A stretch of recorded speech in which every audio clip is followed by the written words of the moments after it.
কাযিবিন। কোরআনুল কারীম জানাই দিলেন, হে পৃথিবীর মানুষ, তোমরা যে ঈমানদার, আমি আল্লাহ রাব্বুল আলামিন যেমন তোমাদেরকে পরীক্ষা করবো, এটা তোমাদের উপরে জুলুম আমি করি নাই।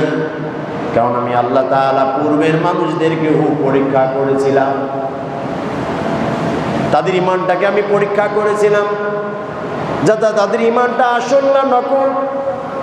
তারা ঈমানের পরীক্ষায় কেউ সফল হয়েছে, কেউ বা বিফল হয়েছে।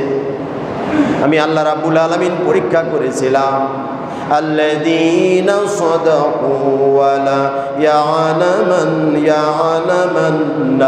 কাযিবিন। আমি পরীক্ষা করে দেখেছি কারা ঈমানের দাবিতে সত্যবাদী আর কারা মিথ্যাবাদী।